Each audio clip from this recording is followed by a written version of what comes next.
کیا واقعی انسان 300 سال تک سو سکتا ہے؟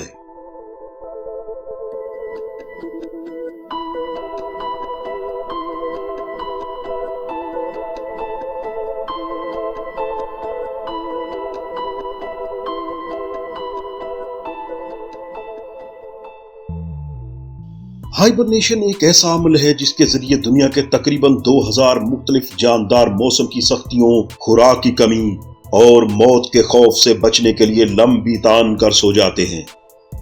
ان کے سیلز میں موجود جینز اس طرح کے خوف و خطرات سے آگاہ ہو جاتے ہیں اور ان پر ایک لمبی نیند طاری کر دیتے ہیں، جسے ہائبرنیشن کہا جاتا ہے۔ اس عمل کے دوران دل کی دھڑکن 95% تک آہستہ ہو جاتی ہے، سانس سیکنڈز کی بجائے منٹس میں چلی جاتی ہے اور جسم کا درجہ حرارت کم ہو کر ٹھنڈا ہو جاتا ہے، اور جاندار اپنے جسم کی غذائی توانائی پورا کرنے کا بڑا حصہ جسم میں موجود چربی اور مسل سے حاصل کرتا ہے۔ خوراک یا چربی سے توانائی حاصل کرنے کے اس عمل کو میٹابولزم کہا جاتا ہے۔ اس طرح کل ملا کر آپ یہ کہہ سکتے ہیں کہ ہائبرنیشن کے دوران کسی زندہ چیز کا میٹابولزم انتہائی سست ہو جاتا ہے۔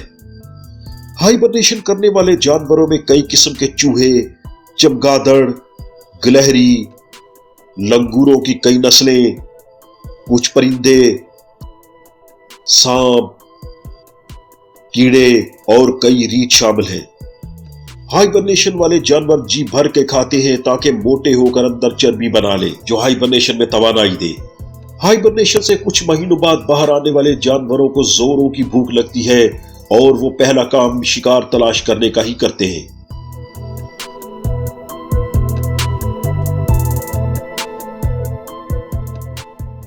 عام طور پر ہائبرنیشن سردیوں سے بچنے کے لیے ہوتی ہے اور اس موسم میں شکار بھی کم ہو جاتا ہے۔ اس لیے آج تک سب سے لمبی ہائبرنیشن ایک چمگادڑ کی ہے جو 344 دن یعنی تقریباً پورا سال تک بنا کھائے پیے سوئی رہی۔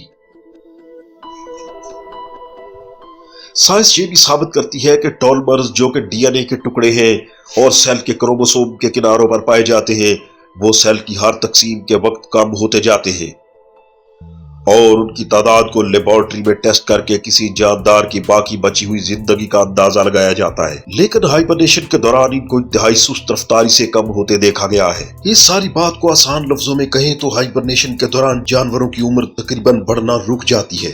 ہالی ووڈ کی ایک فلم جس کا نام دا پیسنجر ہے، فلم کی سٹوری کا مختصر تھیم یہ ہے کہ 5000 لوگوں اور 258 سپیس شپ کے مزدوروں پر مشتمل ایک گروہ ایک نئے سیارے ہوم سٹیڈ 2 پر جا رہا ہے۔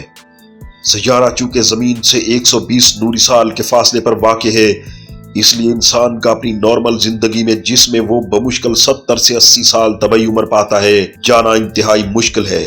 تو سائنسدان ایک ایسا تابوت تیار کرتے ہیں جس میں ہر شخص کو ہائبرنیٹ کر دیا جاتا ہے تاکہ اس کی عمر انتہا درجے کی آہستہ ہو جائے اور یہ 120 سال کا عرصہ گزر جائے اور وہ نئے سیارے پر ایک نئی زندگی کے ساتھ اترے۔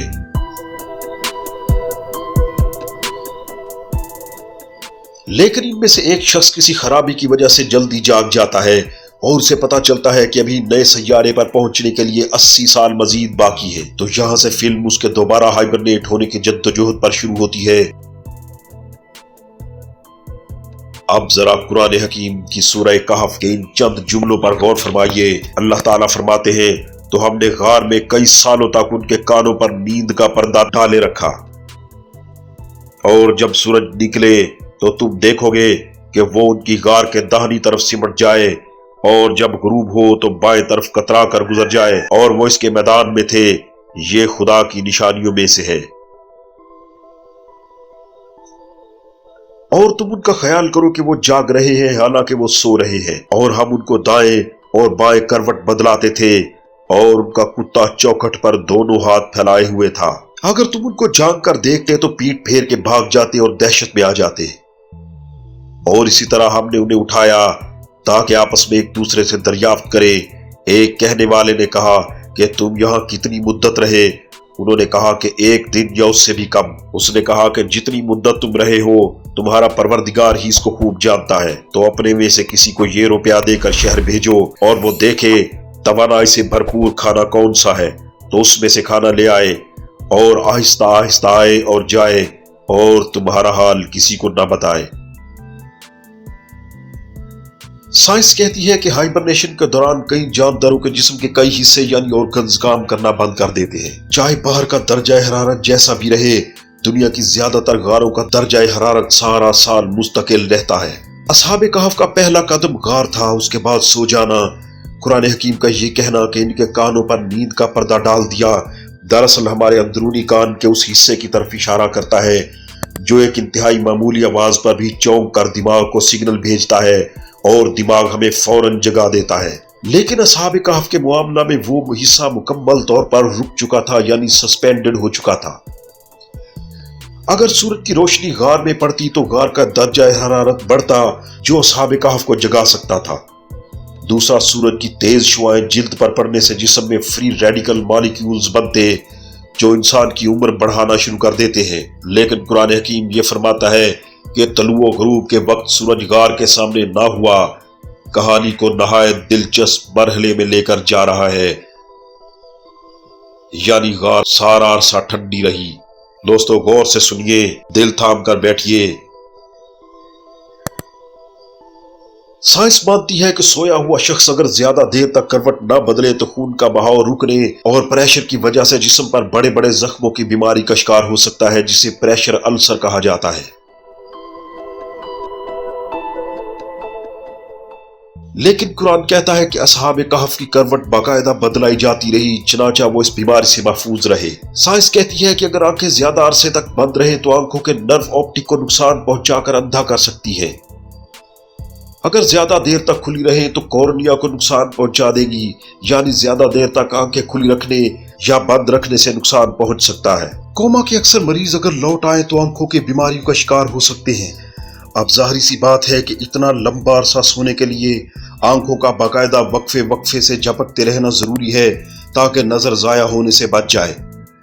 قرآن حکیم کہتا ہے تو تم انہیں دیکھو تو سمجھو کہ وہ جاگ رہے ہیں، مطلب آنکھیں جھپک رہے ہیں، حالانکہ وہ سو رہے ہیں، اور مارے دہشت کے پیٹھ پھیر کے بھاگ جاؤ۔ ظاہر ہے آپ کسی کو ایسے سوئے ہوئے دیکھیں جو آواز بھی نہ سن رہا ہو اور آنکھیں بھی جھپکا رہا ہو تو آپ بھی دہشت زدہ ہو کر بھاگ جائیں گے۔ سائنس کہتی ہے ہائبرنیشن میں ایک جاندار اپنے جسم کی انرجی کا بڑا حصہ استعمال کر لیتا ہے اور باہر آتے ساتھ ہی وہ شکار شروع کر دیتا ہے۔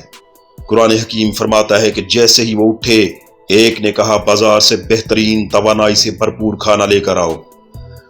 ان سب نکات سے ثابت ہوتا ہے کہ اصحاب کہف ہیومن ہائبرنیشن کی وہ ٹیکنالوجی حاصل کر چکے تھے جو فلم دی پیسنجرز میں دکھائی گئی ہے۔ اب یہ کیسے ممکن ہوا؟ کیا انہوں نے کوئی پھل یا جڑی بوٹی کھائی تھی، یا کسی ایسے جانور سے کوئی چیز ان کے جسم میں منتقل ہوئی جو غار میں ہائبرنیٹ کر رہا تھا؟ یقیناً اللہ اور اس کا رسول ہی بہتر جانتے ہیں، لیکن قرآن کی سورت کے ان چند جملوں کو پرکھنے کے لیے ناسا اور اس طرح دوسرے سائنٹیفک ریسرچ کے ادارے جو ہائبرنیشن کو خلا میں جانے کے لیے اور کئی مریضوں کو علاج کے لیے استعمال کرنے پر تحقیق کر رہے ہیں، وہ اگر غور کریں اور دیکھیں ایسی کیا وجہ ہے کہ اصحاب کہف اتنا لمبا عرصہ سو پائے تو ان پر ادراک کے یقیناً نئے در واہ ہوں گے۔ اگر 300 شمسی سال کو گوگل میں لکھ کر قمری سال میں تبدیل کریں تو 309 سال بنتے ہیں، اور قرآن حکیم فرماتا ہے اور اصحاب کہف اپنے غار میں 9 سے اوپر 300 سال تک رہے۔ سبحان اللہ، کیا اعداد و شمار اور کیا حکمت ہے میرے رب کی۔ یہ چند نوجوان تھے، باقی پوری سلطنت گمراہ اور بادشاہ ظالم تھا جو انہیں پتھر مار مار کر قتل کر دینا چاہتے تھے، لیکن جب ان نوجوانوں نے رب پہ بھروسہ کیا تو اس نے ان کے لیے ایسی راہ نکالی اور ہمارے لیے اس میں ایک سبق چھوڑ دیا۔ دوستو، قرآن حکیم اللہ تعالیٰ کی آخری کتاب ہے۔ کائنات میں موجود ہر چیز کے بارے میں اس عظیم کتاب کے اندر درج ہے۔ ضرورت صرف اس امر کی ہے کہ ہم اس کو ترجمہ اور تفسیر کے ساتھ پڑھنا شروع کریں تاکہ ہم پر بھی ریسرچ اور علم کے نئے دروازے کھلیں۔ امید ہے آج کی ویڈیو آپ کو پسند آئی ہوگی۔ اپنی آراء کا اظہار کمنٹ سیکشن میں ضرور کیجیے۔ اللہ آپ کا حامی و ناصر ہو۔ پاکستان پائندہ باد۔